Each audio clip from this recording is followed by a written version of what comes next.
ஆதார் அட்டையை கட்டாயமாக்க கூடாது என்ற உச்சநீதிமன்றத்தின் உத்தரவில் திருத்தம் செய்ய வேண்டுமென மத்திய அரசு புதிய மனுவை தாக்கல் செய்துள்ளது. சமையல் எரிவாயு சிலிண்டருக்கான மானிய தொகையை பயனாளிகளுக்கு வங்கி மூலம் நேரடியாக பணமாக வழங்கும் திட்டத்தில் ஆதார் அடையாள அட்டை எண்ணை சேர்க்க மத்திய அரசு திட்டமிட்டுள்ளது. இது தவிர சம்பளம் மற்றும் சமநல நிதி பெறுவதற்கும் திருமணம் மற்றும் சொத்துக்களை பதிவு செய்வதற்கும் ஆதார் அடையாள அட்டையை கட்டாயமாக்க சில மாநில அரசுகள் முடிவு செய்துள்ளன. இதற்கிடையே ஆதார் அடையாள அட்டையை கட்டாயமாக்குவதை எதிர்த்து உச்சநீதிமன்றத்தில் வழக்கு தொடரப்பட்டது.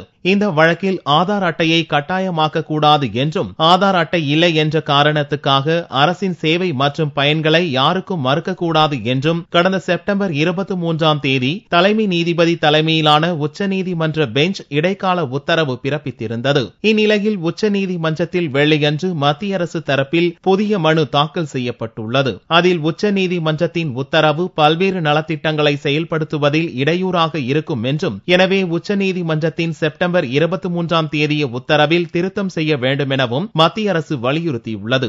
இந்த மனுவை அக்டோபர் 8 விசாரணைக்கு எடுத்துக் கொள்வதாக சதாசிவம் தலைமையிலான பெஞ்ச் தெரிவித்தது. ஆதார் அடையாள அட்டை திட்டம் கட்டாயமாக்கப்படவில்லை என்றும் விருப்பத்தின் அடிப்படையிலேயே செயல்படுத்தப்பட உள்ளதாகவும் மத்திய அரசு உச்சநீதிமன்றத்தில் ஏற்கனவே கருத்து தெரிவித்திருந்த நிலையில் உச்சநீதிமன்றத்தின் செப்டம்பர் உத்தரவில் திருத்தம் கோரி புதிய மனுவை தாக்கல் செய்திருப்பதன் மூலம் இரட்டை நிலைப்பாடு வெளிப்பட்டுள்ளதாக குற்றச்சாட்டு எழுந்துள்ளது.